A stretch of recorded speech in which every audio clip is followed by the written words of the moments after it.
देशर प्रगति धारा को त्वरान्वित करिबारे कृषिर भूमिका बेस गुरुत्वपूर्ण। कृषि जेते उन्नत हेबो देशर मेरुदंड सेते सुदृढ़ हेबो। आमे सदासर्वदा चेष्टा करि आसिछु किभଳି भाबरे कृषिर उन्नति होई पारिबो, आम चाषी भाईटे किभଳି अधिकरु अधिक आय करि पारिबो। तेबे दर्शक बंधु आसंतु एही महत् उद्देश्य नै आरंभ करिबा आजिर कार्यक्रम जहार ना कृषि दर्शन।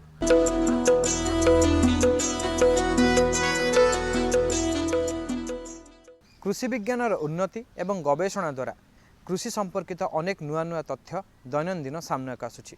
से सबु तथ्यर उपयोग ही आम चाषी भाईटी अधिकरु अधिक उत्पादन पाई पारुछि। आमे सबले चेष्टा करि आसिछु एई सब नुआ नुआ तथ्य आम चाषी भाईटे किभଳି पाइबो एवं सेई चाषी भाईटे किभଳି अधिकरु अधिक आय करि पारिबो। खाली सेतिक नुहे, एई तथ्यर उपयोग रे अधिक उत्पादन करने सहित किभଳି भाबरे निज उत्पादित कृषि सामग्रीर आम चाषी भाईटे किभଳି ठीक बजार दर पाई पारिबो। सेथिपय आम कार्यक्रम रहिछि कृषि खबर एवं बजार दर। आसंतु नजर पकाइबा।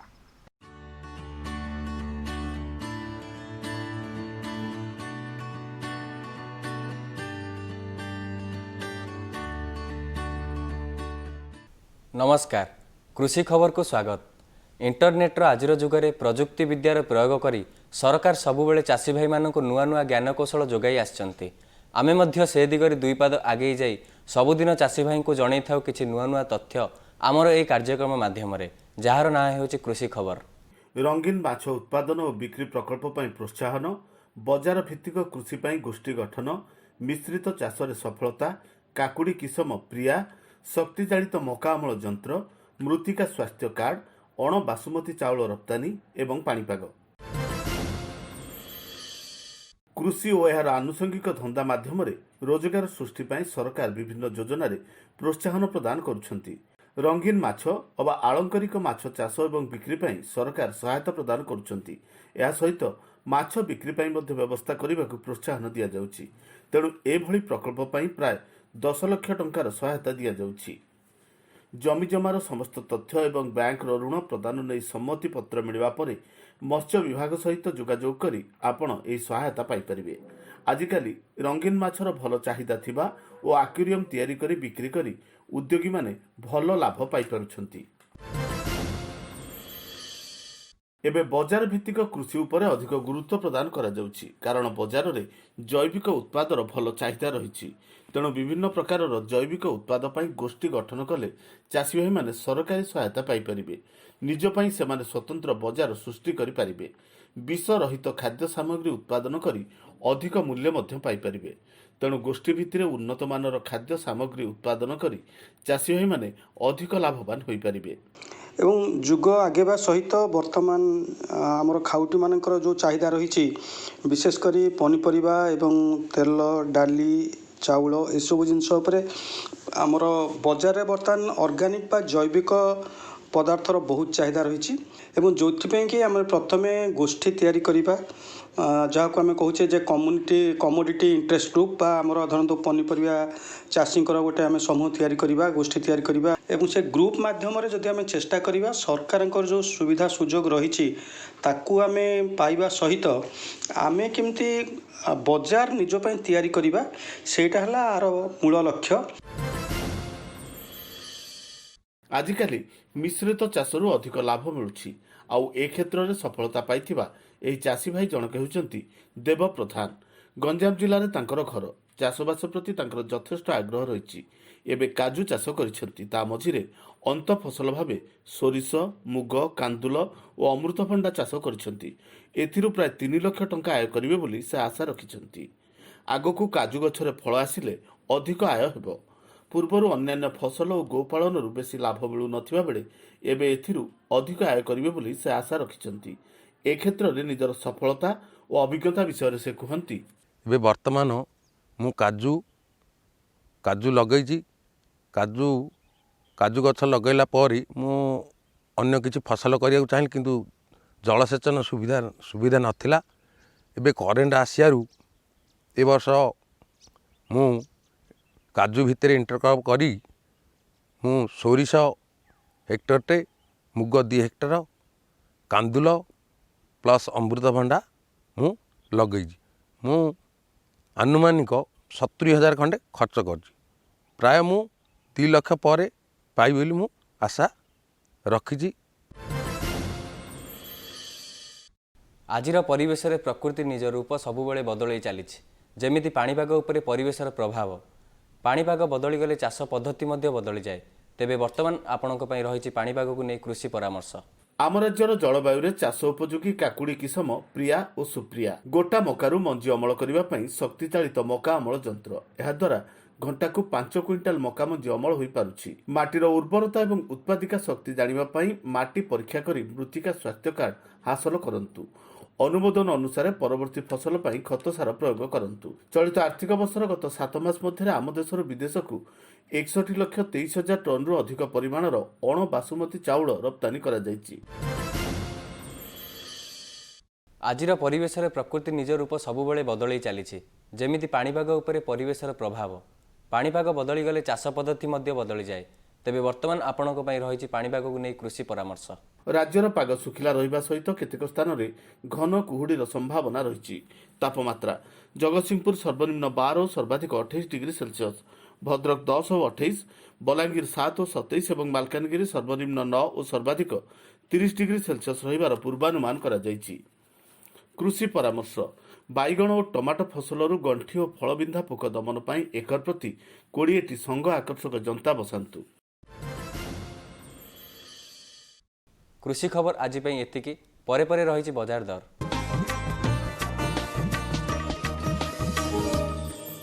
ବଜାର ଦରକୁ ଆପଣମାନଙ୍କୁ ସ୍ୱାଗତ। ଚାଷୀ ଭାଇମାନଙ୍କୁ ଲାଭବାନ କରିବାକୁ ସରକାର ସଠିକ୍ ବ୍ୟବସ୍ଥା ଉପରେ ଗୁରୁତ୍ୱ ପ୍ରଦାନ କରୁଛନ୍ତି। ସେଥିପାଇଁ ତ ଆମେ ସବୁଦିନ ପ୍ରସାରିତ କରିଥାଉ ବଜାର ଦର। ଆଧୁନିକ ବଜାର ବ୍ୟବସ୍ଥା କୃଷିଜାତ ଦ୍ରବ୍ୟର ବିକ୍ରିବଟାକୁ ସହଜ ଓ ସରଳ କରିଦେଇଛି। ଆମ ଚାଷୀ ଭାଇମାନେ ଏହାର ସୁଯୋଗ ନେବା ଆବଶ୍ୟକ। ବର୍ତ୍ତମାନ ଆମ ହାଟ ବଜାରରେ ବିଭିନ୍ନ କୃଷି ସାମଗ୍ରୀର ଦରଦାମ ବିଷୟରେ ଆସନ୍ତୁ ଜାଣିବା। ବର୍ତ୍ତମାନ ଆସନ୍ତୁ ଜାଣିନେବା ରାଜ୍ୟର ବିଭିନ୍ନ ସ୍ଥାନରେ କୃଷିଜାତ ଦ୍ରବ୍ୟର ବଜାର ଦର କ'ଣ ସବୁ ରହିଛି। କଲରାର ବଜାର ଦର। ଅତାବିରାରେ କଲରା କ୍ୱିଣ୍ଟାଲ ପ୍ରତି 3,500ରୁ 4,000 ଟଙ୍କା ଦରରେ ମିଳୁଛି। ବାହାଡ଼ ଜିଲ୍ଲାରେ ଏହି ଦର 2,100ରୁ 2,300 ଟଙ୍କା ଥିବାବେଳେ ଗୋପରେ 3,000ରୁ 2,200 ଟଙ୍କା ରହିଛି। ତେବେ ଯାଜପୁରରେ କଲରା କ୍ୱିଣ୍ଟାଲ ପିଛା 2,000ରୁ 2,500 ଟଙ୍କା ମୂଲ୍ୟରେ ବିକ୍ରି ହେଉଛି। ବଜାର ଦର ଆଜି ପାଇଁ ଏତିକି। ରହୁଛୁ, ନମସ୍କାର। ସବୁଜ ତଟକା ପନିପରିବାର ଆବଶ୍ୟକତାକୁ ଦେଖି ବର୍ତ୍ତମାନ ଆମ ରାଜ୍ୟର ଚାଷୀ ଭାଇମାନେ ପନିପରିବାକୁ ବ୍ୟବସାୟିକ ଭିତରେ ଆପଣାଇଛନ୍ତି। ଏଥିରେ ବାଇଗଣ ଚାଷ ଅନ୍ତର୍ଭୁକ୍ତ। ଆପଣମାନେ ଜାଣନ୍ତି ଯେଉଁ ଚାଷୀ ଭାଇମାନେ ବାଇଗଣ ଚାଷ କରୁଛନ୍ତି ଅନେକ ସମୟରେ ଦେଖାଯାଏ ରୋଗ ପୋକର ସମସ୍ୟା ସେମାନେ ସମ୍ମୁଖୀନ ହୋଇଥାନ୍ତି। ଏଥିରେ ଗୋଟେ ଗୁରୁତ୍ୱପୂର୍ଣ୍ଣ କଥା ହେଉଛି ସୂତ୍ରକୃମି। ତେବେ ଆସନ୍ତୁ ଆଜି ଏ ସମ୍ପର୍କରେ ଜାଣିବା ଏବଂ ଆମ ଚାଷୀ ଭାଇକୁ ତାର ସମସ୍ୟାର ସମାଧାନ ବିଷୟରେ ମଧ୍ୟ ଜଣାଇବା। ସାଧାରଣତଃ ଆମର ଓଡ଼ିଶାରେ ବିଭିନ୍ନ ପ୍ରକାର ପନିପରିବା ଚାଷ କରାଯାଏ। ସେଥିମଧ୍ୟରୁ ବାଇଗଣ ଫସଲ ଅନ୍ୟତମ। ବାଇଗଣ ଫସଲରେ ବିଭିନ୍ନ ପ୍ରକାର ରୋଗ ପୋକ ଲାଗିଥାଏ। ଏହା ଫଳରେ ବାଇଗଣ ଫସଲର ଅମଳ ହାରାହାରି 20ରୁ 30% କମିଯାଇଥାଏ। ଏହି ବିଭିନ୍ନ ପ୍ରକାର ଲାଗୁଥିବା ରୋଗ ପୋକ ମଧ୍ୟରୁ ସୂତ୍ରକୃମି ଜନିତ ରୋଗ ମଧ୍ୟ ଏକ ମୁଖ୍ୟ ସମସ୍ୟା ଅଟେ। ସାଧାରଣତଃ ସୂତ୍ରକୃମି ଆମର ଦେଖିବାକୁ ବହୁତ ଅଣୁଜୀବୀ ପ୍ରକାରର, ତେଣୁ ସେଥିପାଇଁ ସାଧାରଣତଃ ଖାଲି ଆକାରରେ ଦେଖାଯାଏ ନାହିଁ। ଆମର ଚାଷୀ ଭାଇମାନେ ଯଦିଓ ଏହି ରୋଗ ଲାଗି ବହୁତ କ୍ଷତି ହୋଇଥାଏ, କିନ୍ତୁ ଚାଷୀ ଭାଇମାନେ ଅଣୁଜୀବ ବା ଖାଲି ଆକାର ନ ଦେଖାଯିବା ହେତୁ ଏହାକୁ ସାଧାରଣତଃ ଭାବରେ ଜାଣିପାରନ୍ତି ନାହିଁ। ଆମେ କିପରି ଜାଣିବା ଆମ ବାଇଗଣ ଗଛଟି ସୂତ୍ରକୃମି ଯୋଗରେ ଲାଗିଛି? ଏହାର ବିଭିନ୍ନ ପ୍ରକାର ଲକ୍ଷଣ ଆମର ଦେଖାଯାଇଥାଏ। ସାଧାରଣତଃ ସୂତ୍ରକୃମି ଲାଗିବା ହେତୁରୁ ବାଇଗଣର ଗଛ ଗୁଡ଼ିକ ହଳଦିଆ ପଡ଼ିଯାଏ ଏବଂ ଏହାର ଚେରରେ ସାଧାରଣତଃ ଗୋଟେ ଗଣ୍ଠି ସୃଷ୍ଟି ହୋଇଥାଏ ଏବଂ ଗୋଟେ ଝାଉଁଳ ପ୍ରକାର ରୋଗ ସୃଷ୍ଟି ହୁଏ। ସୂତ୍ରକୃମି ଲାଗିବା ହେତୁ ଆମର ବାଇଗଣ ଫସଲରେ ସାଧାରଣତଃ ଅମଳ କମିଯାଇଥାଏ। ବିଭିନ୍ନ ପ୍ରକାର ସୂତ୍ରକୃମି ଲାଗିଥାନ୍ତି। ସେଥିମଧ୍ୟରୁ ସୂତ୍ରକୃମି ଚେରଗଣ୍ଠି ସୂତ୍ରକୃମି ଗୋଟେ ଅନ୍ୟତମ। ସୂତ୍ରକୃମି ଲାଗିବା ହେତୁ ଆମର ବାଇଗଣ ଫସଲର ଚେରରେ ସାଧାରଣତଃ ଗଣ୍ଠି ଗଣ୍ଠି ସୃଷ୍ଟି ହୋଇଥାଏ। ଏହାକୁ ଯେତେବେଳେ ଚାଷୀ ଭାଇମାନେ ଯଦି ଆମେ ଉପାଡ଼ିକି ଦେଖିବା ତାହେଲେ ଦେଖିବା ଗଣ୍ଠି ଯୋଗୁଁ ଆମର ବାଇଗଣ ଫସଲରେ ଅମଳ କମିଥାଏ। ଏହା ମଧ୍ୟ ଆମ ବାଇଗଣ ଫସଲର ସହନଶୀଳତା ଗୁଣକୁ କମେଇ ଦେଇପାରିଥାଏ ଏବଂ ଏହି ସୂତ୍ରକୃମି ଆମର ଅନ୍ୟ ଫିମ୍ପିମାନଙ୍କ ସହିତ ମିଶି ଏକ ପ୍ରକାର ଝାଉଁଳା କମ୍ପ୍ଲେକ୍ସ ଡିଜିଜ୍ ସୃଷ୍ଟି କରିଥାନ୍ତି ଏବଂ ଏହିସବୁ କାରଣ ପାଇଁ ଆମ ବାଇଗଣ ଫସଲରେ ସୂତ୍ରକୃମି ପାଇଁ ଆମ ଅମଳ କମିଥାଏ। ଏହାକୁ ଆମେ ଚିହ୍ନିବା କିପରି? ସାଧାରଣତଃ ସୂତ୍ରକୃମି ଯଦି ଚାଷୀ ଫିଲ୍ଡରେ ଅନୁଭୂତ ହୁଏ से साधारणतः एक अन्य प्रकार झाँल रोग देखा जाए। यह साधारणतः फिंफी द्वारा होता झाँल रोग ठारू टिके अन्य धरणर। साधारणतः दिन बेले जदि सूत्रकृमि जनित झाँल रोग हुए दिन बेले बैगण फसलटी झाँल जाए किंतु राति है एगेन पुणी गछटी सुस्थ देखा जाए। यही आम जापर जे यहाँ हुए तो बैगण फसल में सूत्रकृमि जो यही झाँल रोगटी होती। तेणु आगु कन्फर्म करने आम एगेन जदि आम गछटी उपाड़ा देखा झाँल गचर गुड़े गुड़े गंठी भाया नट बा गंठी बा देखा जाए। अब यू आम कन्फर्म हो पार जे यही मुख्य जमी में सूत्रकृमि द्वारा जनित रोगटी होती। से बाण या केमी परिचालना करवा सूत्रकृमि परिचालना करने एक मुख्य समस्या। तेणु प्रथम या ही आम जमी प्रस्तुति समय ही या आम परिचालना करवा उचित। प्रथम यार परिचालना मुख्य सॉइल सोलराइजेशन आम जो जमी मुख्य जमी प्रस्तुत करवा से आम एप्रिल आउ मे मसरे टाण खरा समय आमर मुख्य जमी और तलीघर जमीटी को आमर 2 ରୁ 3 गड़ चाष करदेवा दरकार। यह फल आम सूत्रकृमिर निहाती संख्या कमी जाए एवं तापर आम तार माटीर मूर्तिक परीक्षा करवा। मूर्तिका परीक्षा करवा देखा जदि 1 ग्राम माटी रे जदि यार संख्या जदि गोटे रुहे ताहले आम जानिबा जे एही जमीटी सूत्रकृमि द्वारा इन्फेक्सित बा आक्रांत होई अछि। तापरे आम यहाकू निहाती परिचालन आड़कू गति करवा। प्रथमे है आम तले घेराटा को आम निहाती विशोधन करवा। केमी विशोधन करवा ना यह चाषी मानू जिते खरार हो तले घेरा प्रस्तुति पर आमर धला पॉलिथिन द्वारा को घोड़े रखा मिनिमम 15 दिन एवं मझे मझे यहाँ आम कि पानी द्वारा सिंचन करवा। फल तलीघर भितर आमर जो पॉलिथिन भितर जो उत्ताप सृष्टि होई गुड़ाए सूत्रकृमि मरी जाते। यापर आमर निम्ब पीडिया किंबा करंज पीडिया पाखापाखि वर्गमीटर पिछा 100 ग्राम हिसाब से 15 दिन तली पकार 15 दिन पूर्व आम आप्लाय करवा। आप्लाय करापर आम जो मंजी पकईवा मंजी पकईवा तलीघरा है आम केतक जैव कीटनाशक जैव फिंपीनाशक मार्केट रे उपलब्धि होची। सेमर ट्राइकोडर्मा विरिडी स्यूडोमोनास फ्लोरोसेंस इत्यादि को आम प्री इनक्यूबेटेड विथ FOM बा खत द्वारा करी ताकू आम हेक्टर पिछा 20 मीटर पिछा 20 ग्राम हिसाब से आम विषय आप्लाय करवा। कलिया फल आमर यही तलीघर सूत्रकृमि संख्या कमी जाए। यापर आम मुख्य जमी की स्थानांतरित करवा एवं मुख्य जमी यह तलीघर प्रस्तुति समय पर मुख्य जमी को आम विशोधन करने को पड़ो। केमी विशोधन करवा जमी आम निहाती खराटे चाषटा को निहाती करवा।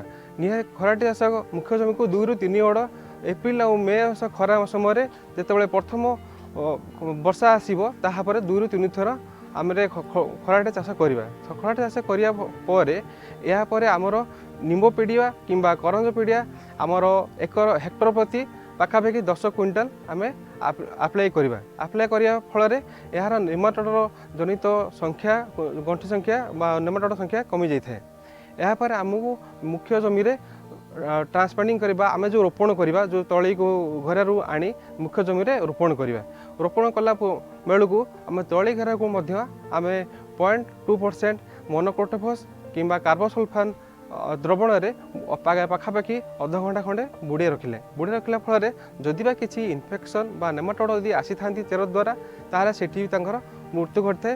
फल आम मुख्य जमी को पूरा नेमाटोड फ्री बा सूत्रकृमि माने रहित तली सेठी आम ट्रांसप्लांट कर। यापर मुख्य जमीटी को आम जमी तलीघर में कहली जे पाखापाखि 2 ରୁ 3 गड़ चाष करवा। यहीपरि मुख्य जमीटा 2-3 गड़ खराटे चाष करवा एवं आमर तलीघर लगेवा पूर्वर पाखापाखि 15 ରୁ 20 दिन पूर्व आम निम्ब पीडिया किंबा करंज पीडिया हेक्टर प्रति 10 टन हिसाब से आम आप्लाय करवा एवं तो भलसे भाव में जमी ये डिकम्पोज हो जाइथिबो निम्ब पीडिया किंबा करंज पीडिया एवं यापर आम ही तलीघर को तलीघर तली आनी आम मुख्य जमी लगेवा। लगेला पर जदि देखा जाए कि कौन समस्या देखा जाए ताहले आम जैव फिंपीनाशक मार्केट रे मिलूँ ताकू भी आम व्यवहार कर। कौन जैविक कीटनाशक? जैविक कीटनाशक है ट्राइकोडर्मा विरिडी किंबा सेडोमोनास फ्लोरेसेंस ताकू मध्य हेक्टर पिछा आम 2.5 किग्रा हिसाब से पूर्वर आम खत सहित प्री इनक्यूबेटेड करी ताकू आम अप्लाई करिपरिबा। ए जदियो ए द्वारा यदि आम मैक्सिमम पाखापाखि 50 भाग पर्यंत आम नियंत्रण करिपरिबा। जदियो समस्या यदि देखागला ताहले आम केमिकल बा केमिकल जतिय जनित आम कौन कीटनाशक मिलूँ मार्केट रे काटाफ हाइड्रोक्लोराइड ताकू मध्य आम हेक्टर को 25 केजी हिसाब से मुख्य जमी रे आम व्यवहार करिपरिबा। ए सब समन्वित परिचालना द्वारा आम आमर बैगण फसल रे सूत्रकर्मी को आम परिचालना करिपरिबा एवं अधिक चाषी भाई माने यह फल अधिक लाभवान हो पारिबे। आम कार्यक्रम को ये रखा आपण मानक ठारू विदाय नेवा पूर्व गोटे कथा कहबी आमर कार्यक्रम आपण मानक जोखिम से निकल कर फसल आए सुरक्षित हो जाए। फसल बीमा से हर किसान अब आत्मनिर्भर हो जाए। अब सूखा पड़े या बाढ़ आ जाए कोई डर नहीं। अब ओले पड़े या कीट पतंगे फसल खा जाए कोई फिक्र नहीं।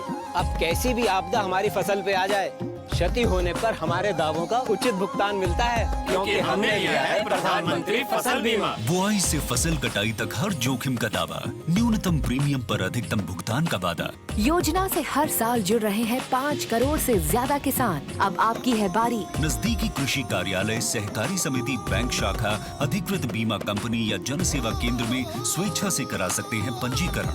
फसल बीमा पोर्टल या फसल बीमा ऐप द्वारा भी किया जा सकता है पंजीकरण। प्रधानमंत्री फसल बीमा योजना, आपकी फसलों का संपूर्ण सुरक्षा कवच। कृषि एवं किसान कल्याण मंत्रालय, भारत सरकार। दर्शक बंधु आम सब आम कार्यक्रम में कृषि संपर्कित अनेक तथ्य देखाई आसीचु एवं नूतन ज्ञानकौशल उपयोग करी किभली आम चाषी भाईटी अधिक अधिक लाभ पाइपर से नहीं बाट बताई आसीचु। सबुठारु खुशी लगे जेतेबेले एसबुर उपयोग रे आमर चाषी भाई माने सफलता हासिल करिथांती। आसंतु सेही भली जणे सफल चाषी संपर्क में जानिबा। वैज्ञानिक ज्ञानकौशल, उन्नत कृषि प्रणाली, सरकार प्रोत्साहन एवं आम राज्यर चाषी भाई मानकर निष्ठापर उद्यम जोगु वर्तमान कृषि रे अनेक परिवर्तन आसीछि। आम चाषी भाई माने कृषि को व्यावसायिक भित्तिरे आपणाउछंती। अधिक उत्पादन हेउछि एवं सेमानकु लाभ मिलुछि। एही लाभ ही सेमानक जीवन रे परिवर्तन धारा सृष्टि करिछि।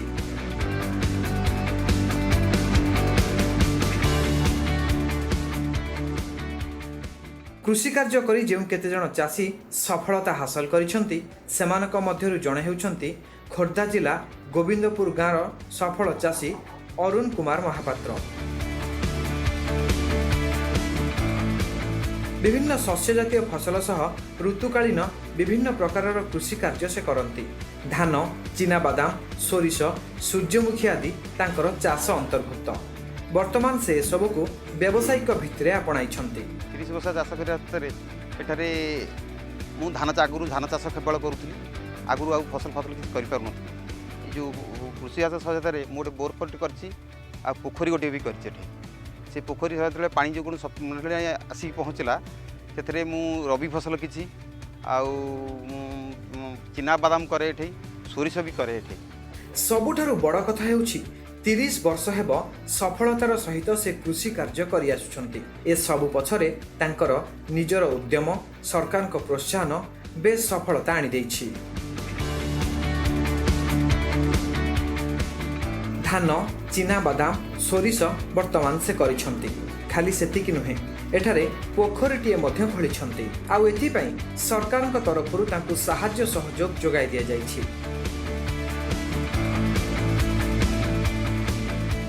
कृषि कार्य करी प्राय 20,000 पर्यंत टंका से आय करने को सक्षम होउथा बेले तांको पाखरे वर्तमान 5 रु 7 जन नियुक्त होइछंती।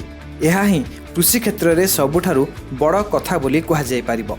कृषि कार्य करी से निजे रोजगारक्षम हेबा सहित अन्य मानक पई मध्य कर्म संस्थान सृष्टि करि पारिछंती। मासकु प्राय 15-20,000 टका रोजगार करे से मोर परिवार चले प्लस भी आउ एठारे फार्म रे जो काम करथि लोक 5-7-10 जन परिवार मोर काम करथि से परिवार को सही पटपोषण फार्म हाउस रू करे। आजिर सफल चाषी अरुण चलित वर्ष नूतन भावे सूर्यमुखी चाष करिसेंती। सरकार तरफରୁ एथिपाई तांकु साहाय्य सहयोग जोगाई दिया जाइछि। विशेषज्ञ मध्य तांकु परामर्श देई आसुछंती। कृषि रे अन्य एक गुरुत्वपूर्ण दिग होछि आम चाषी भाई को तार उत्पादित सामग्रीर सठिक बाजार दर मिलिबा। एथिप्रति आमर सफल चाषी बेस जत्नवान। निजे कठिन परिश्रम करी कृषि कार्य करती, सरकार योजना एवं प्रोत्साहनर उपयोग करती एवं निजे ही बाजार जाई निजर उत्पादित सामग्री को बिक्री करती। एहा द्वारा से अधिकरू अधिक लाभ उपार्जन करिबारे सक्षम होइछंती।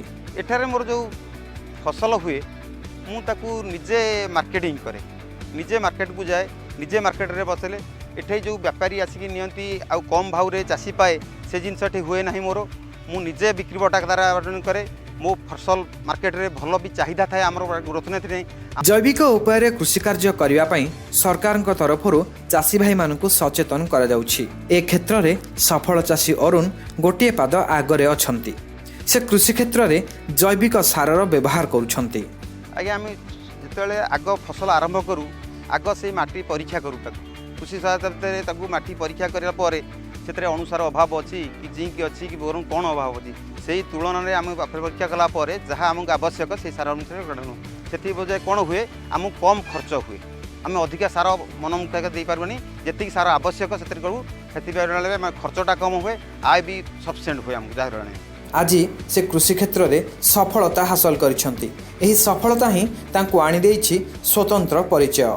कृषि क्षेत्रରୁ भल आय होउतबारु पिलामानंकर पाठपढ़ा ठारू आरंभ करी घर करिबा, परिवार प्रतिपोषण ठारू आरंभ करी निज भविष्यत पई से किछि संचय करि पारिछंती। विज्ञान भितर चाष कले हमर बहुत किछि लाभ होई परिबो, एथरे किछि कथा नै, लॉस उठानी नाही।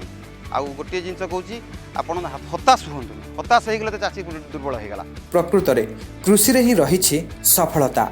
यह प्रमाण करी देखाई दैछंती खोर्धा जिला गोविंदपुर गाँवर सफल चाषी अरुण कुमार महापात्र।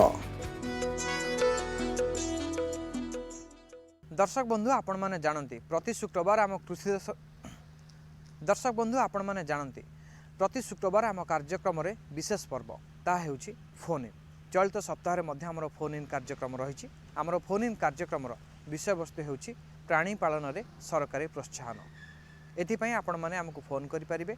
आमर नंबर मु कहि रखुछि। आमर दुईटी नंबर रही। गोटे होउछि 067423000138 जहाँकि देययुक्त अटे। अन्य एक देयमुक्त नंबर मध्य रही। देयमुक्त नंबरटी होउछि 180034567442। दर्शक बंधु आज समय शेष होइछि। आम कार्यक्रम को एट रखिबा।